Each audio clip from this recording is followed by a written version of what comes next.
19 মে 2023 হজরত মাওলানা জহিরুল ইসলাম সাহেব দামাত বারাকাতুহুমের জুমার পূর্বে আজিম ও শান ইসলাহি বয়ান কমলপুর মাদ্রাসা মসজিদ গাছতলা ঘাট ভৈরব।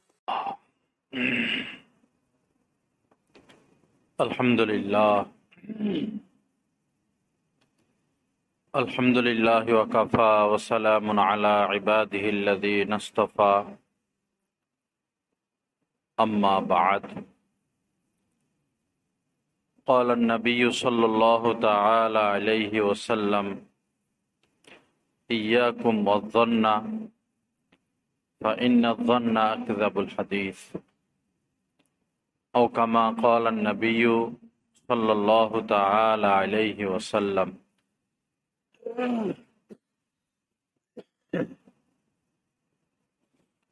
اللهم صل على سيدنا ومولانا محمد وعلى آل سيدنا ومولانا محمد وبارك وسلم.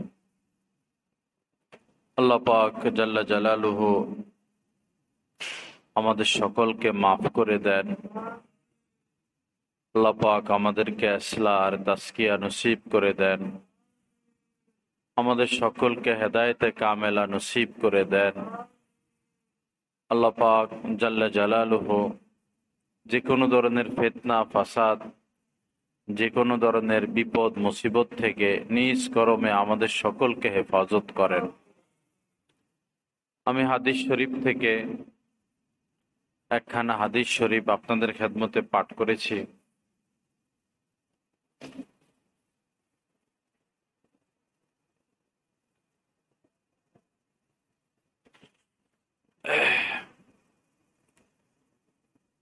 নবীজি বলেন যে ইয়াকুম ওয়াজ-যন্না,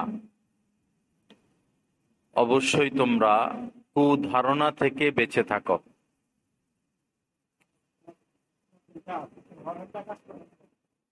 ফাইন্না যন্না আকযাবুল হাদিস,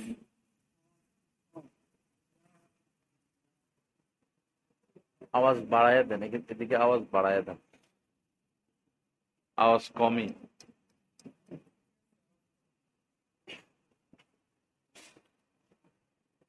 ইয়াকুম ওয়াজ-যন্না, অবশ্যই তোমরা কুধারণা থেকে বেঁচে থাকো। ফাইন্না যন্না আকযাবুল হাদিস, কেননা এই কুধারণা সবচেয়ে বড় মিথ্যা।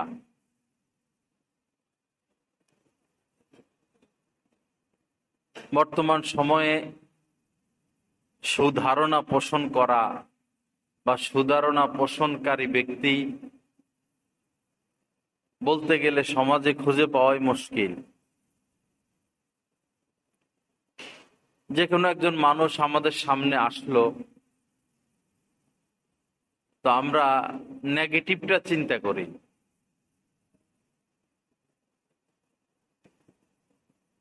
একজন মানুষ অবশ্যই সে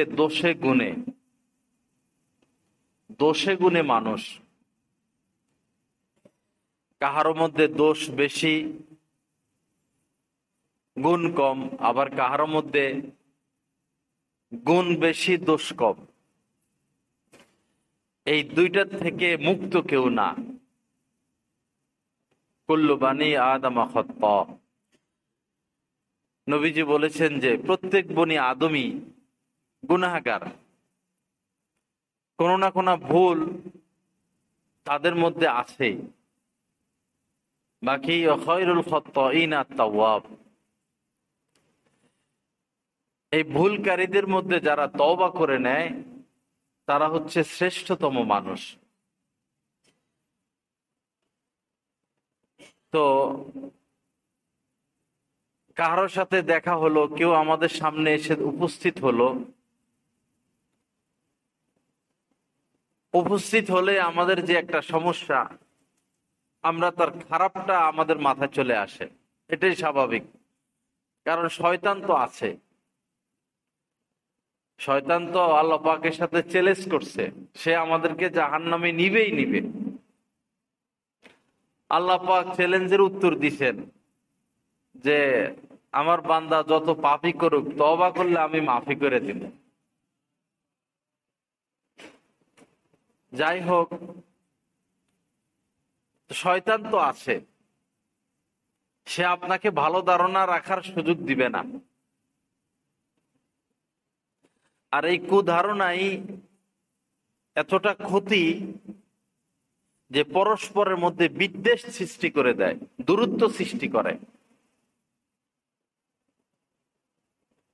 আপন দুই ভাই, দেখা যায় এমনও হয় এক ভাই আরেক ভাইকে দেখতে চায় না, আমার ভাই আমার চোখের সামনে পড়ুক এটা চায় না। মাস যায়, বছর যায়, যোগাযোগ নাই। মূল যেটা সেটাই কুধারণা থেকে, খারাপ চিন্তা থেকে। এরপরে স্বামী স্ত্রীর দূরত্ব, ভাই বোনের দূরত্ব, ওস্তাদ এবং ছাত্রের দূরত্ব। কিছু কিছু সংগঠন কওমি মাদ্রাসার মধ্যে কাজ করে, যে সংগঠনগুলোর লেভেল ভালো, নাম ভালো। তারা বলে আমাদের লক্ষ্য এই, উদ্দেশ্য এই, সব ভালো। লক্ষ্য মুখে যেটা বলে এটাও ভালো, উদ্দেশ্য যেটা বলে সেটাও ভালো, কিন্তু অভ্যন্তর খারাপ।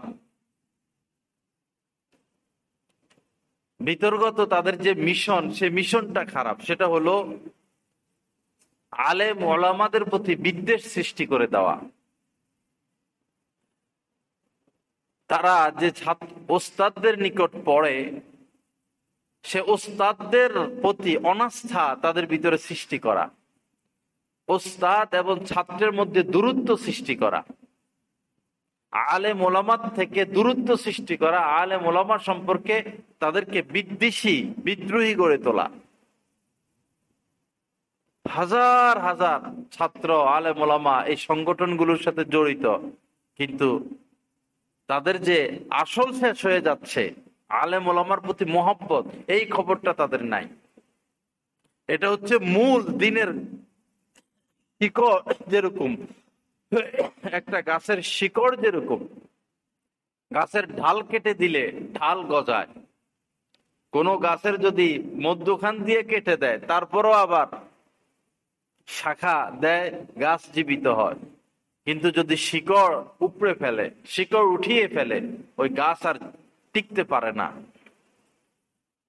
শাখা প্রশাখা সুন্দর, কথা সুন্দর, লেবাস সুন্দর, সবই সুন্দর, কিন্তু মূল লক্ষ্যই যে আলেম ওলামাদের প্রতি বিদ্বেষ।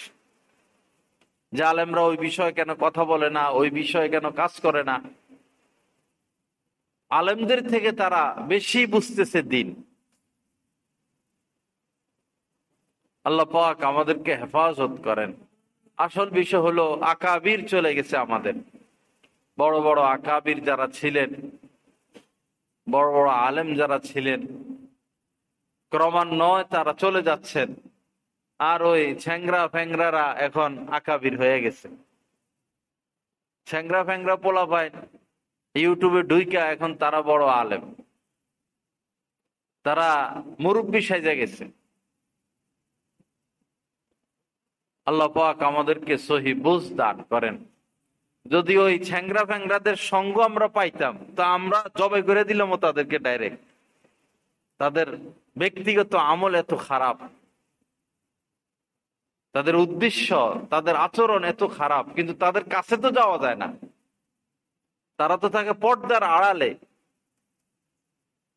পয়সা কামানোই তাদের উদ্দেশ্য, টার্গেট। আল্লাহ পাক আমাদেরকে সহি বুঝ দান করেন। তো যেটা বলতেছিলাম, যে মোহাব্বত হচ্ছে দিনের মূল, আলেমদের প্রতি মোহাব্বত। আপনি যে এলাকার মুসল্লি, যদি আপনার ইমামের সাথে আপনার ঝগড়া, খতিবের সাথে আপনার ঝগড়া, তার প্রতি আপনার আস্থা নাই, তো আপনি নামাজ পড়বেন কার পিছনে? আপনার উস্তাদের প্রতি আপনার আস্থা নাই, আপনার শায়েকের প্রতি আপনার আস্থা নাই, কুধারণা, তা আপনি দিন পাবেন কার কাছ থেকে? দিন শিখবেন কার কাছ থেকে? যে ছেলে MBBS পড়বে, যে শিক্ষকের কাছে পড়বে, যদি কেউ তাকে ওই শিক্ষক সম্পর্কে কুধারণা ঢুকিয়ে দেয় যে তুমি যার কাছে পড়ো সে তো আসলে বেশি ভালো লোক না, সে শিক্ষিত না, তার এই সমস্যা সে সমস্যা, তো তার প্রতি আপনার আস্থা নষ্ট হবে, আপনি তার তার কথাগুলো নিতে চাইবেন না। পর্যায়ক্রমে বা ফল এই হবে যে আপনি ভালো ডাক্তার হতে পারবেন না। এই জন্য আলেম ওলামা চিনা এবং তাদের প্রতি সুধারণা রাখা, মহব্বত রাখা। আল্লাহ পাক আমাদেরকে সহি বুঝ দান করেন। কাফা বিল মারই কাযিবা আন ইউহাদ্দিসা বিকুল্লি মা সামিআ। নবীজি বলেছেন কাফা বিল মারই কাযিবা, একজন মানুষ মিথ্যাবাদী হওয়ার জন্য এতটুকুই যথেষ্ট। কাফা মানে যথেষ্ট, সে যেটা শুনে সেটাই বলে বেড়ায়। একটা কথা শুনলো যে অমুক তো এই করে এই করে, আচ্ছা এত খারাপ, বিশ্বাস করে ফেলছে। আরেকজনকে বলা শুরু করলো, বিশ্বাসও করলো, বলাও শুরু করলো, প্রচারও শুরু করলো, অথচ সে যাচাই করলো না ঘটনা সত্য কিনা, যাচাই করলো না। নবীজি বলেন মিথ্যাবাদী হওয়ার জন্য এই লোক যথেষ্ট। সে মিথ্যাবাদী। একজন মানুষের থেকে একটা কথা শুনেই সে প্রচার শুরু করলো, বিশ্বাস করে ফেললো। ওই মানুষ মিথ্যা তো বলতে পারে। মানুষ তো এখন যতগুলো কাজ করে 99% তাদের স্বার্থ থাকে এখানে। কাউকে আপন বানায়, নিজের স্বার্থে আপন বানায়, কাউকে পর বানায়, নিজের স্বার্থে পর বানায়। একটা কাজ করে নিজের স্বার্থে করে। আল্লাহর জন্য করনেওয়ালা, শতভাগ খুলুসিয়তের সাথে কাজ করনেওয়ালা মানুষ চতুর্থ আসমান থেকে খুঁজে আনতে হবে। সাধারণ মানুষ যারা, এই জন্য কেউ একটা কথা বললো আপনি বিশ্বাস করে ফেলবেন আর প্রচার শুরু করবেন। নবীজি বলছেন আপনি যথেষ্ট মিথ্যাবাদী হওয়ার জন্য, আপনাকে যাচাই করতে হবে। বলছে বলুক, কানে শুনছেন, মাথার এক পাশে রাখেন, ভাই সত্য হতে পারে, মিথ্যা হতে পারে, যে কোনো একটা কথা সত্য হতে পারে, মিথ্যা হতে পারে। কিন্তু এমন একিনের সাথে বিশ্বাস করে বসে মানুষ, ওই অনুযায়ী জীবন গড়ে, ফল এই হয় যে নিজের জীবন শেষ হয়ে যায়। আল্লাহ আমাদেরকে সহি বুঝ দান করেন। শুধু নামাজ রোজা আর লেবাস পরিবর্তনের নাম দিন না। সমস্যা হলো এটা, সমস্যা আমাদের মধ্যে এটা। হয়তো 3 চিল্লা দিল, এখন নামাজ শুরু করলো। হয়তো কারো সৌবতে গেল, দাঁড়িয়ে রাখলো, নামাজ শুরু করলো। হয়তো কোনো আল্লাহওয়ালা হয়তো কোনো মাধ্যমে হজে গেল, উমরায় গেল, এখন দাঁড়িয়ে আসলো, পাঞ্জাবি আসলো, মনে করে আমার মধ্যে দিন চলে আসছে। ভাই দিনের তো 1000 ভাগের 1 ভাগও আসে নাই। আসল তো ভিতরের পরিবর্তন। আপনার ভিতর পরিবর্তন হলো কিনা। লেবাস আসছে, আসতে 1 মিনিট লাগলো, যাইতো 1 মিনিট, দাঁড়িয়ে শেভ করে ফেললেন, পাঞ্জাবি পয়জামা খুলে শার্ট প্যান্ট করে ফেললেন, আসতে 1 মিনিট, যাইতে 1 মিনিট। আপনার উপর তো ইলম শিক্ষা করা ফরজ। তলাবুল ইলমে ফারিদা, ইলমে দ্বীন শিক্ষা করা ফরজ। আপনার তো এই হাদিসটা জানা দরকার ছিল যে যেটা শুনবো সেটাই বলবো, সেটাই প্রচার করব, সেটাই বিশ্বাস করব না। নবীজি বলেন মিথ্যাবাদী হওয়ার জন্য এই লোক যথেষ্ট। আপনার তো হাদিস জানা দরকার ছিল। কাফা বিল মারই কাযিবা ইউহাদ্দিসা বিকুল্লি মা সামিআ। বড় কঠিন বিষয়। হাজার হাজার মানুষ নামাজ তো পড়ে, দাড়ি তো আছে, টুপি তো আছে, পাঞ্জাবি তো আছে, কোরআনে কারীম বল, সূরা ফাতিহা বল, দোয়ায়ে কুনুত পারে না, দোয়ায়ে মাসুরা পারে না। তো কি দিন শিখলাম আমরা? আমাদের মধ্যে কি দিন আসলো? উপরে কিছু এরকম কাঠের ঘর আছে, উপরে দেখতে খুব সুন্দর, রং টং করা। হঠাৎ করে একদিন ভাঙা পড়ে। কি ব্যাপার? পরে দেখে ভিতরে ঘুনে খাইয়ে ফেলছে। এরকম কাঠ উপরে ঠিক থাকে, এরা একটা ফাঁক পাইলেই ভিতরে ঢুকে একবারে সব কাঠ খাইয়ে ফেলে। উপরের থেকে বোঝা যায় না যে কাঠ এটা গুনে খাওয়া। পরে একদিন ভেঙে পড়ে। আমরা উপরে কিছু লাগাইছি, এটাকেই যথেষ্ট মনে করতেছি, আর পণ্ডিতি করি দিন নিয়ে, দিন নিয়ে পণ্ডিতি করি, মন্তব্য করি। ইন্নামা ইয়াখশাল্লাহ মিন ইবাদিহিল উলামা, কোরআনে কারীমের আয়াত। আল্লাহকে তো শুধু আলেমরাই ভয় করে। ইন্নামা ইয়াখশাল্লাহ মিন ইবাদিহিল উলামা, আল্লাহকে ভয় করনে ওয়ালা শুধু আলেমরা। কারণ আলেমরা আল্লাহকে চিনেন, আল্লাহকে জানেন, আল্লাহকে বুঝেন, আল্লাহ পাকের সাথে তাদের এক গভীর নিবিড় সম্পর্ক আছে। আপনি তো চিনেন না, জানেন না, বুঝেন না, ইলম নাই, আপনি কিভাবে দিন নিয়ে কথা বলবেন? আপনি ক্লাস 5 পাস করেন না, আপনি হার্টের অপারেশন করেন, তো রোগী বাঁচবে না মরবে? হয়তো আপনি হার্টের অপারেশন জানেন, দীর্ঘদিন ভৈরবে এরকম হয়, যিনি সিজার করবেন তিনি আসে নাই, তো যে সাইডে থাকে হে শিক্ষিত না, সে আমি পারবো তো করে ফেলে সিজার, আসলে অনেক সময় হইয়া যায়। সার্জন না, সিজার করতেছে। এই এক সপ্তাহ আগে এক রুগী এসে আমাকে বলল যে হাসপাতালের নাম বলতেছি না আমি, অপারেশন করছে। পরে ডাক্তাররা যে একটা কাপড়, ব্যান্ডিজের কি কাপড় নাকি কি, ওই ভিতরে রেখা সেলাই করে দিছে, পেটের ভিতরে রেখা এটা কাপড় পেটে রেখে সেলাই করে দিছে। ঢাকাতে বিভিন্ন হাসপাতালে হয় কেচি ভিতরে থেকে যায়। কি খাম খেয়ালি, রাজনীতি শেষ করে দিল আর কি। শুধু যদি আপনি রাজনীতি করেন দান প্রাণ দিয়া, বাস আপনি এমবিবিএস পাস। স্বজনপ্রীতি দেশকে শেষ করলো। তার মধ্যে যোগ্যতা আছে কি নাই সেটা দেখার বিষয় না, আমার দলের লোক, আমার আত্মীয়, যাও সে এই বিভাগের প্রধান, সে সব সরাও, আমার লোক ঢুকাও, এই এক মানসিকতা। মাদ্রাসার মধ্যে এই সমস্যা, রাষ্ট্রের কথা কি বলবো? মাদ্রাসাগুলোর মধ্যে এই সমস্যা শুরু হয়ে গেছে, মসজিদের মধ্যে এই সমস্যা শুরু হয়ে গেছে।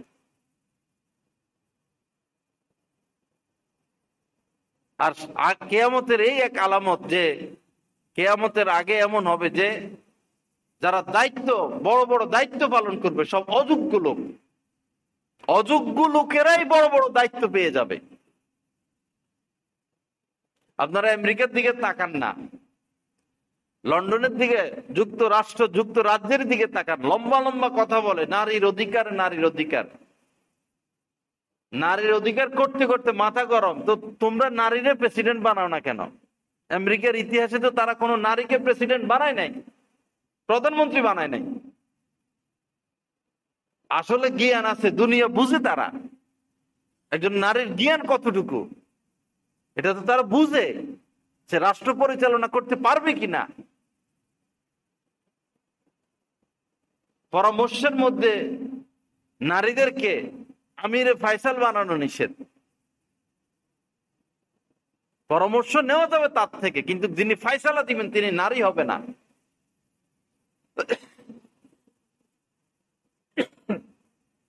কিয়ামতের আগে সব ভালো ভালো পদে অযোগ্য লোক বসে যাবে।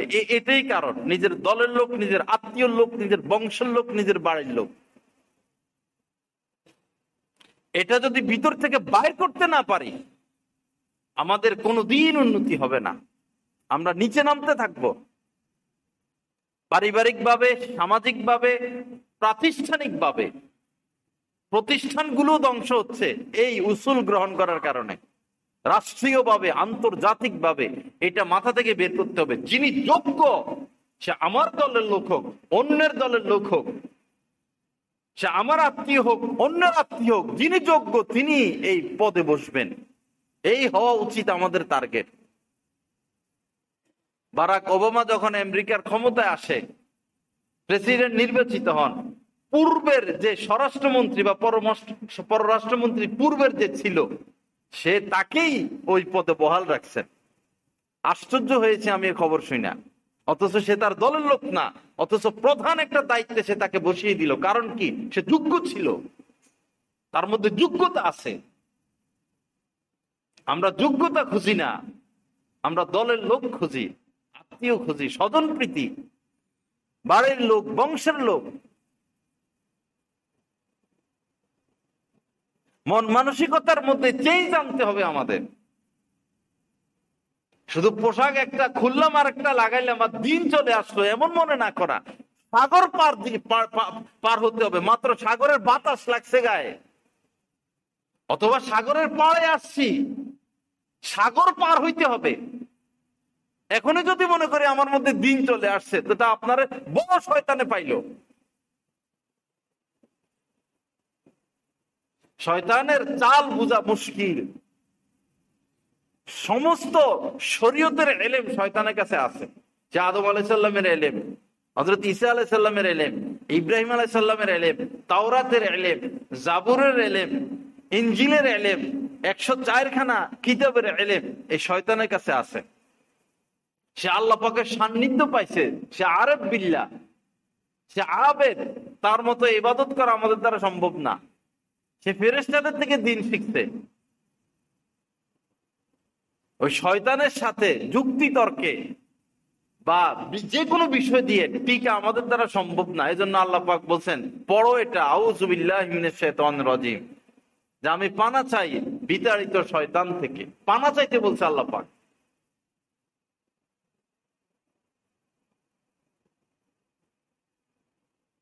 মহিউদ্দিন ইবনে আরবি রহমতুল্লাহ আলাইহির সাথে একবার শয়তানের তর্ক যুদ্ধ হয়। উনি অনেক বড় আলেম। শয়তান যুক্তি দেয়, তিনি যুক্তি দেয়। শয়তান দলিল দেয়, তিনি দলিল খণ্ডন করে। তিনি দলিল দেন, শয়তান খণ্ডন করে। তার তো এলেমের অভাব নাই। পরে উনি আর পারতেছেন না। বিষয় ছিল শয়তান বলতেছে যে আমার প্রতিও আল্লাহ পাক দয়া করবেন। শয়তানের যুক্তি এটা। সে দলিল দিতেছে যে আমার প্রতিও আল্লাহ পাক দয়া করবেন, কোরআনে আছে। এবং কোন কোন কিতাবে আমরা পাইছি যে শয়তান এই আশা আছে যে সেও জান্নাতি হবে। সে এমন কিছু দোয়া টোয়া শিখে রাখছে, সে মৃত্যুর আগে কিয়ামতের, সে তো বুঝবে কিয়ামত ঘনায় গেছে, সব জানে তো সে ওই সময় দোয়াগুলো পড়ে ভালো হয়ে যাবে, এই আশায় সে আছে। আলেম তো, মানে আলেম ছিল, কিন্তু আসল বিষয় হইলো 40 বছর আগে সে দোয়াগুলো ভুলে যাবে, তার মুখ দিয়ে আসবে না। কি যেন আয়াত, অসিয়া রহমাতি আলা কুল্লি শাই,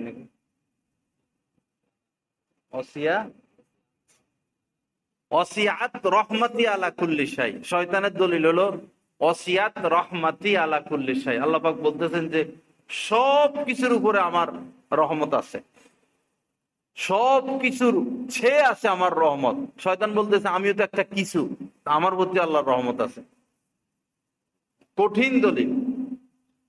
পরে হযরত মুহিউদ্দিন ইবনে আরবি রহমতুল্লাহ আলাই লাস্টে বললেন যে আল্লাহ বলছে শয়তান থেকে ফানা চাইতে, শয়তানের সাথে তর্ক করতে বলে নাই, আমি তোমার কাছে ফানা চাই। সে তো দলিল দিয়ে বসছে অসিয়াত রহমাতি কুল্লা শাই।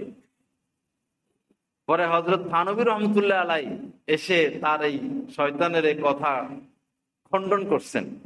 হযরত থানবী রহমতুল্লাহ আলাই বলছেন যে ঠিক আছে, তার প্রতিও আল্লাহর দয়া আছে, তার প্রতিও আল্লাহ পাকের দয়া আছে, থাকবে। যেহেতু কোরআনে আছে প্রত্যেক জিনিসের প্রতি আল্লাহর দয়া, তো সেও তো একটা জিনিস, তো তার প্রতি দয়া কেমন যে সে নিশ্চিত জাহান্নামেই যাবে, নিশ্চিত জাহান্নামে যাবে। তার কারণেই তো সমস্ত মানুষ জাহান্নামী হচ্ছে। তো কিন্তু আল্লাহ কিন্তু তাকে একই জাহান্নামে রাখবেন। অন্যান্য মানুষ যেমন জাহান্নামী, সেও জাহান্নামী। দরকার তো ছিল তার জন্য আলাদা একটা জাহান্নাম বানানো। তা আল্লাহ তার জন্য আলাদা জাহান্নাম না বানাইয়া ওই জাহান্নামেই রেখে রাখলেন। এই দিক থেকে তার উপরে আল্লাহ পাকের কি আছে? দয়া আছে। হযরত এটা খণ্ডন করছেন। তো যাই হোক, শয়তান থেকে পানা চাওয়া, সে কত ভাবে যে আমাদেরকে ধোঁকা দিতে পারে, এত রাস্তা তার জানা। এজন্য নিয়ম হলো কোন আল্লাহওয়ালার হাত ধরে জীবন কাটিয়ে দেওয়া। আপনি যে পথ, অনেক গভীর জঙ্গল পার হবেন আপনি। যারা সুন্দরবনে যায় ঘুরতে ঘাটতে, একা তো যায় না, ভিতরে একা ঢুকে না। সরকারি লোক আছে, অস্ত্র শস্ত্র নিয়ে যায়। আপনি সে আল্লাহ পর্যন্ত যাবেন, একা একা কিভাবে যাবেন? আপনি তো রাস্তা চিনেন না, জানেন না। এজন্য মজবুত কোন সাথীর হাত ধরা, মজবুত কোন রাহবারের হাত ধরা, তার হাত ধরে বস চলতে থাকা যতটুকু যাওয়া যায়। একা একাই পথ না চলা। আপনি মরুভূমি পার হবেন, একা একা কিভাবে পার হবেন? আপনি তো রাস্তা চিনেন না।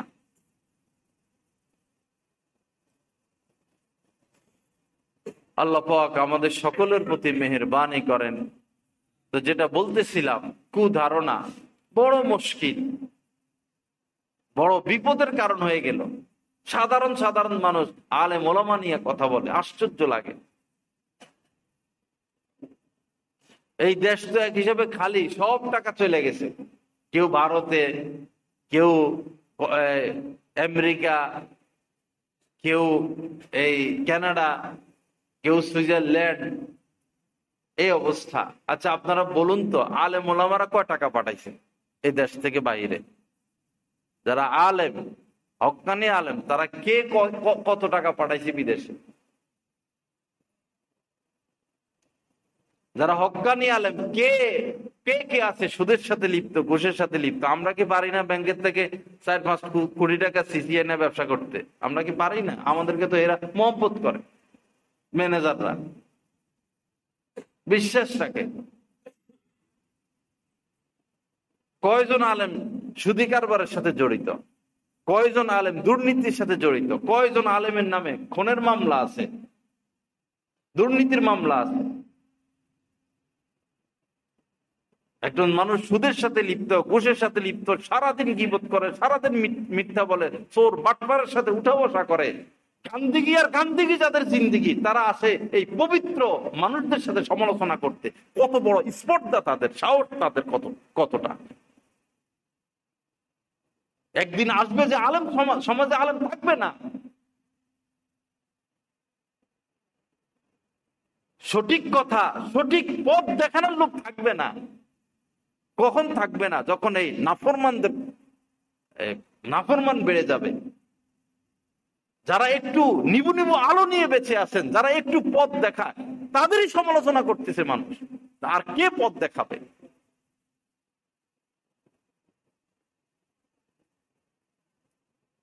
আল্লাহ পাক আমাদেরকে সহি বুঝ দান করেন। এজন্য নিজের দিকে তাকানো, আমি কি, আমার অবস্থান কোথায়? সকাল থেকে সন্ধ্যা আল্লাহর কয়টা হুকুম আমি মানি? আমার ছেলে মেয়ে কয়টা হুকুম আল্লাহর মানে? আমার স্ত্রীর অবস্থা কি? আমার আয়ের পথ কি? আমার ব্যয়ের পথ কি? আমার হাসর কি হবে? আমার মৃত্যু কি ইমানের হালতে হবে নাকি ইমান ছাড়া হবে? নিজেকে নিয়ে চিন্তা করি না। কুয়ান ফুসাকুম, আল্লাহ তো এটাই বলছেন, নিজের চিন্তা নিজে করো আগে। আপনি বাহিরের চিন্তা বাদ দেন না। বাহিরের চিন্তা করতে তো বলে না আল্লাহ পাক, প্রথমে নিজের চিন্তা করতে বলছেন। কুয়ান ফুসাকুম, নিজেরা জাহান্নাম থেকে আগে বাঁচাও। এই আমলটা কি হলো কিনা? ও আহলিকুম নার, এরপরে তোমার পরিবারকে বাঁচাও। যাবে গোড়ায় হাত দিতে, অমুক আলেমের এই হয়েছে, অমুক অমুক হুজুরের এই হয়েছে, অমুক অমুকের এই হয়েছে।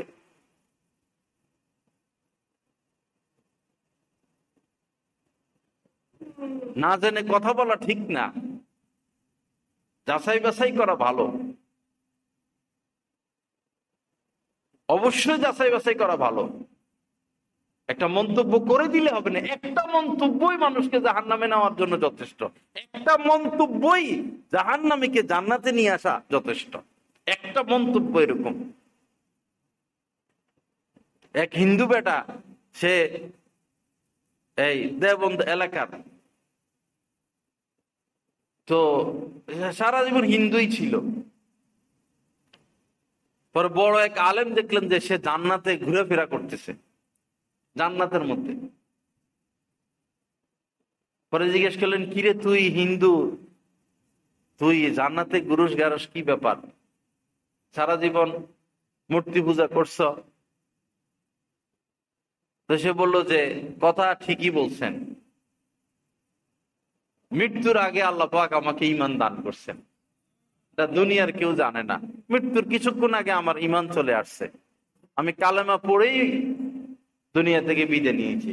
তো তোমার কালেমা নসিব হলো, বলল আমার ছেলে রমজান মাসে দিনের বেলায় এই মানুষের সামনে বসে বসে খাইতেছে।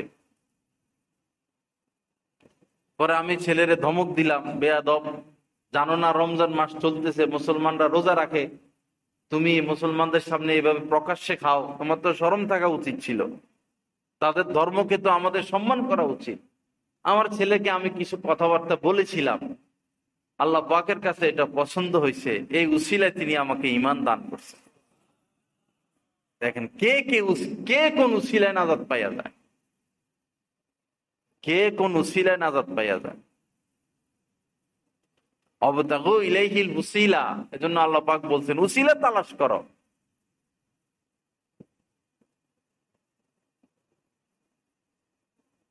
হযরতে বাইজিদ বুস্তামি, প্রসিদ্ধ আল্লাহ ওয়ালা মানুষ, আল্লাহর ওলি মানুষ, কোন এক এলাকায় গেলেন। তো এক লোক তাকে চিনতেন না, জানতেন না।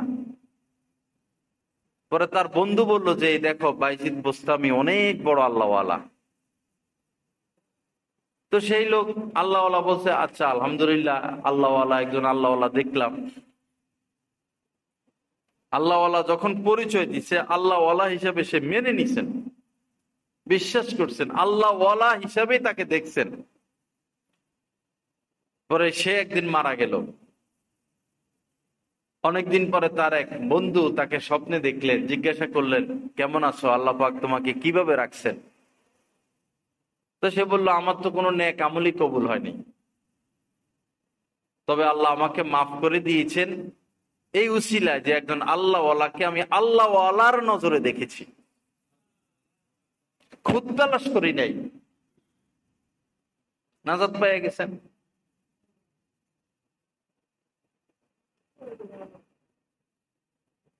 ওই যে বেটি মহিলা, এক মহিলা, খারাপ মহিলা, কুকুরকে পানি পান করাইছেন, নাজাত পেয়ে গেছেন, অথচ মহিলা খারাপ। আরেক মহিলা বেড়ালকে বাইন্ধে রাখছেন, খানা দেয় নাই, না খায়া বেড়াল মরে গেছে, বস জাহান্নামে চলে গেছে। বড় কঠিন রাস্তা ভাই, অহংকার কেমনে দেখাবো, কত অপরাধ করি, কত অপরাধ করি। আল্লাহ পাক আমাদেরকে সহি বুঝ দান করেন। আল্লাহ পাক আমাদেরকে, আমাদের সকলকে, হক্কানি আলেম ওলামাদেরকে সম্মান করার তৌফিক দান করেন। হযরতে জুনায়েদ বাগ, হযরতে আব্দুল ওয়াহাব শাহরানী রহমতুল্লাহ আলাইহি লিখছেন এই ঘটনা।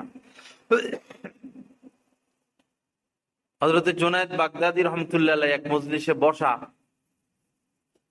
তো হয়তো পায়ে ব্যথা ছিল বা কোনো কারণে পাটা একটু সোজা করে বসছেন। তো উনার পা বরাবর এক দুনিয়াদার লোক ছিল। আছে না কিছু মানুষ নামাজ দুই চার রাকাত পড়ে নিজের বাইজিদ বুস্তামি মনে করে, সেজদা দুই চারটা দিয়েই নিজের একটা কিছু মনে করে, আছে তো এরকম। কি যে মনে করে বাপরে বাপ, তাহাজ্জুদ দুই রাকাত পড়া, ভাই কবুল হয়েছে কি হয় না আমার কি খবর আছে?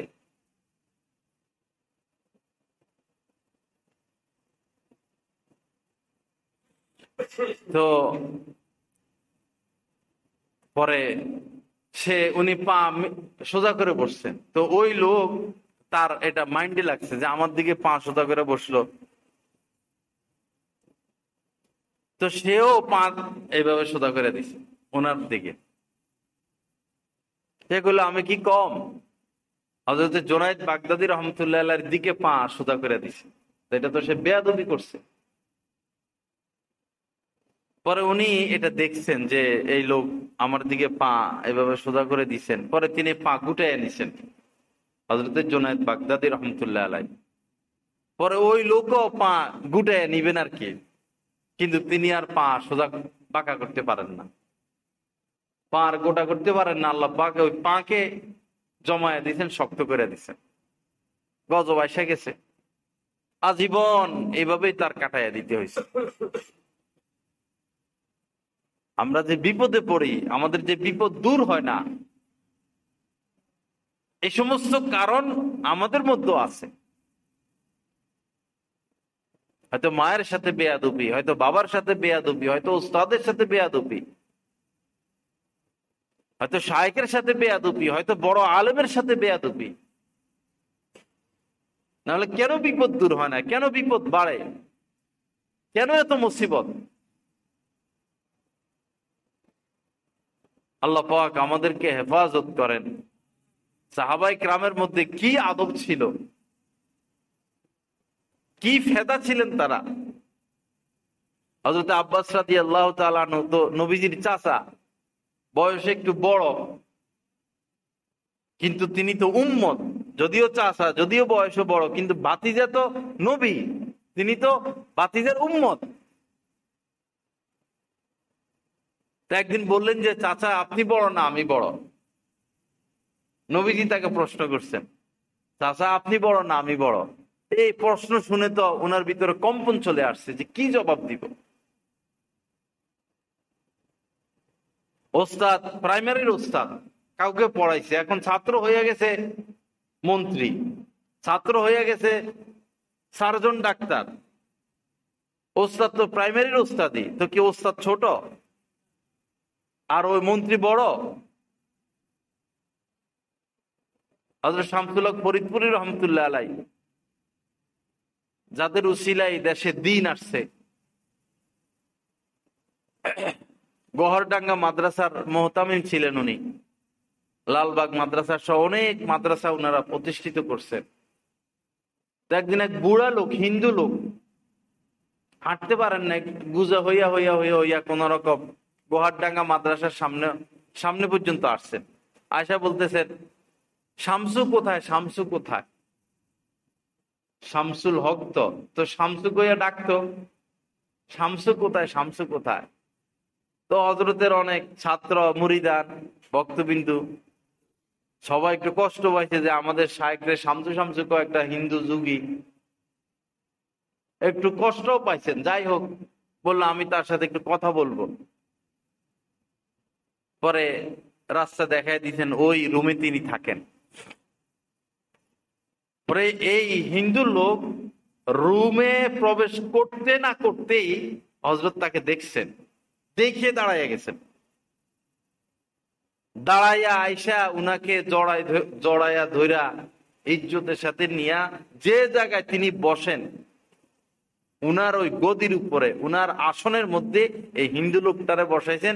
তিনি যাই আদবের সাথে ছাত্রের মতো সামনে বসে গেছেন। অথচ ওই সময় শামসুল হক ফরিদপুরী রহমতুল্লাহ আলাইহি সারা দেশ কাঁপাইতেছেন, সারা দেশের মধ্যে বড় আলেম। এক হিন্দু লোকের সামনে গিয়ে তিনি আদবের সাথে বসে রয়েছেন, আর তাকে তার জায়গায় বসাইছেন। সবাই তো কি ব্যাপার হযরত, কি করতেছেন, কি করতেছেন?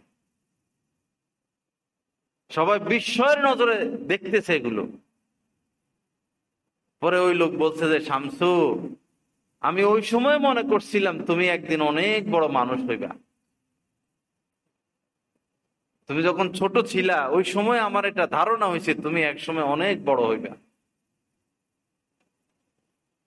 পরে উনি বিদায় নেওয়ার পরে হযরত মাওলানা শামসুল হক ফরিদপুরী রহমতুল্লাহ আলাইহি বললেন যে, তোমরা আশ্চর্য হইছো, আমি উনার সম্মান করছি।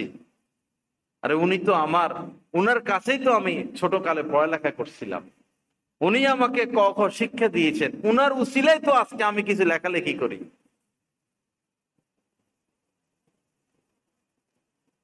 আর সেই সম্মান কোথায়? হযরত আলী রাদিয়াল্লাহু তাআলা আনহু বলেছেন, যার যার কাছ থেকে আমি একটা হরফ শিখলাম, একটা হরফ, সে চাইলে আমাকে আজীবন তার গোলাম বানায় রাখতে পারে, সে চাইলে আমাকে বিক্রিও করে দিতে পারে।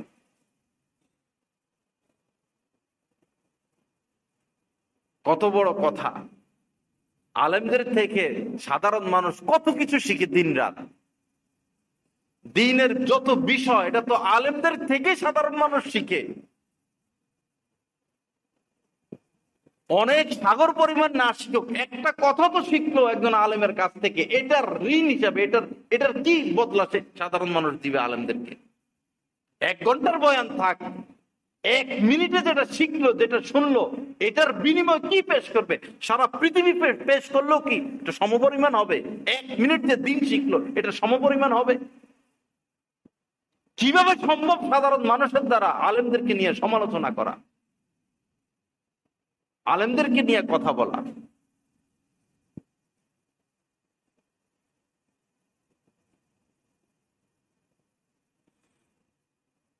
আল্লাহ পাক আমাদেরকে সহি বুঝ দান করেন। আমাদের এই রানিং প্রধানমন্ত্রী যখন আল্লামা এই আহমদ শফি সাহেব হাটাজারি হজরত সহ এক মিটিং এ ছিলেন, তো প্রধানমন্ত্রী আগেই বসা ছিলেন। যখন আল্লামা আহমদ শফি সাহেব আসতেছেন, তো প্রধানমন্ত্রী দাঁড়ায় গেছেন, দাঁড়ায় গিয়া উনার পা ধরে সালাম করতে চাইছেন।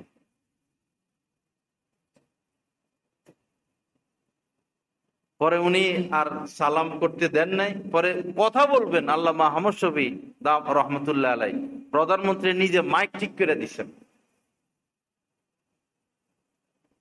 একজন প্রধানমন্ত্রী যদি, রানিং প্রধানমন্ত্রী যদি একজন আলেমকে সম্মান দিতে পারে, কেন সম্মান দিচ্ছেন? তিনি একজন আলেম, তিনি একজন বুজুর্গ মানুষ।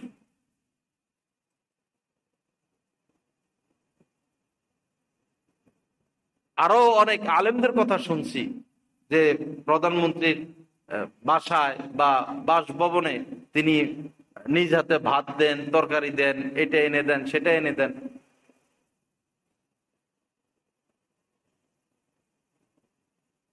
আলেমের সম্মান ভিন্ন। আমরা ভুলের মধ্যে আছি, নিজেকে বড় মনে না করে। ডাক্তারের কাছে গেলে আমি রুগী, আমরা তো ডাক্তারের কাছে সিরিয়ালে বসে থাকি আধা ঘন্টা 1 ঘন্টা।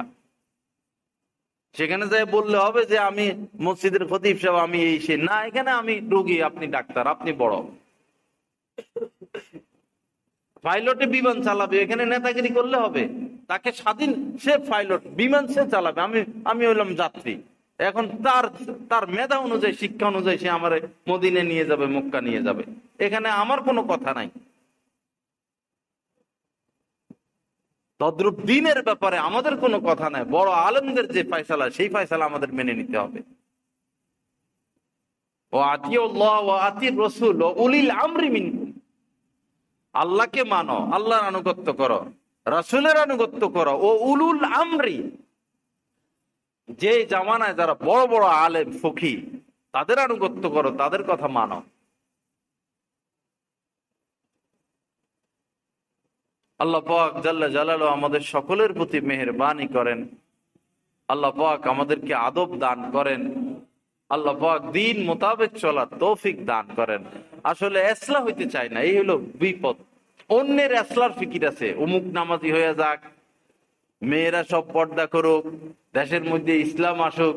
আরে ওই লোক নামাজ পড়ে না, যদি নামাজ পড়তো, ওই লোক শরাব খায়, যদি শরাব ছেড়ে দিত, ওই পোলাপান গাঁজা খায়, সারাদিন মোবাইল টিপি করে, এগুলো যদি ভালো ভালো হয়ে যাইত।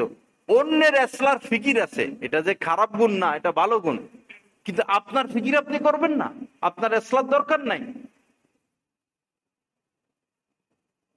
আমাদের তো নিজের এসলা ফরজ, নিজের সংশোধন ফরজ। ওই সংশোধন, কেউ সংশোধন হইতে চায় না, কেউ আল্লাহকে পাইতে চায় না। ভাই 60, 70, 80, 90 বছর তো দিলেন আল্লাহকে পাওয়ার জন্য, আল্লাহর পরিচয় পাওয়ার জন্য, আল্লাহকে খুঁজে বের করার জন্য, আল্লাহর সান্নিধ্য পাওয়ার জন্য, আল্লাহর সন্তুষ্টির জন্য। 70, 80 বছর কাটাইয়া যেন আল্লাহরে সন্তুষ্ট করতে পারি, এরপরে আল্লাহর কাছে যাইতে পারি, এই জন্য আল্লাহ 70, 80 বছর দিচ্ছেন আমাদেরকে। সেই ফিকির কোথায়?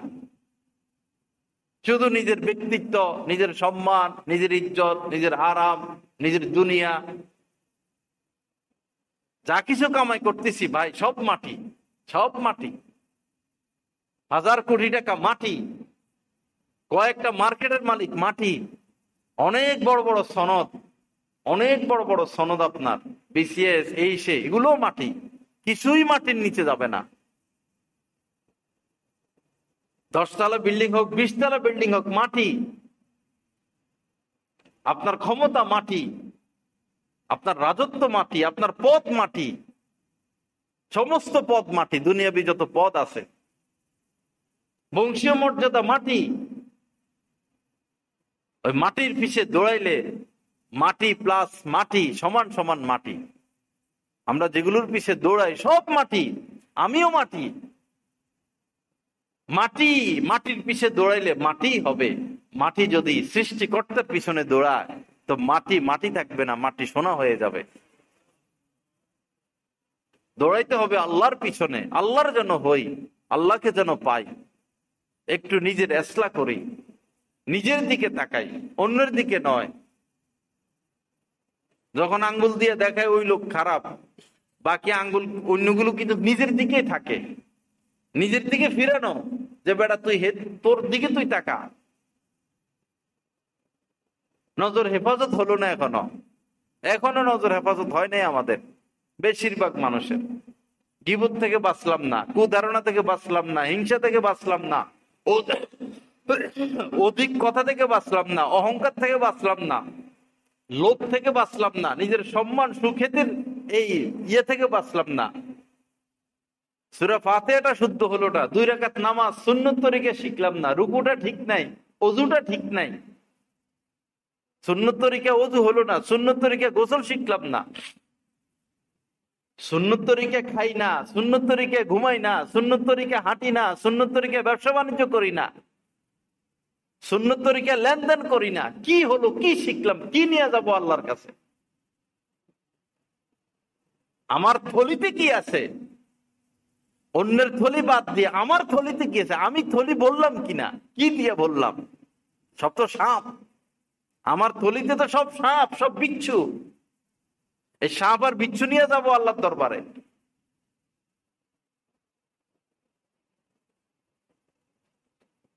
আল্লাহ পাক আমাদেরকে ইসলাহ করেন। আল্লাহ পাক আমাদের সকলের প্রতি মেহেরবানি করেন। আল্লাহ পাক মেহেরবানি করে হকের পথে আমাদেরকে অটল অবিচল থাকার তৌফিক দান করেন। তো সেই রমজানের আগ থেকে আমাদের মাদ্রাসা মসজিদে যে মাসিক ইজতেমা, এটা বন্ধ ছিল। আগামী শুক্রবারে ইনশাল্লাহ মাসিক ইজতেমা হবে। এই মাদ্রাসা মসজিদে সাধারণ মানুষেরই সহযোগিতা। সাধারণ মানুষ দেয় কিন্তু কিছু নেয় না, দিতেছে, রড লাগে দিতেছে, চাউল লাগে দিতেছে, ডাউল লাগে দিতেছে, কিন্তু নেয় না কিছু। যেন কিছু নেয়, কিছু পায়, একটু দিন পায়, এজন্য এই মাসিক ইজতেমা। ইনশাল্লাহ সবাই আমরা আসব এবং ঘরে ঘরে এটা দাওয়াত পৌঁছিয়ে দিব। আল্লাহ পাক আমলের তৌফিক দান করেন।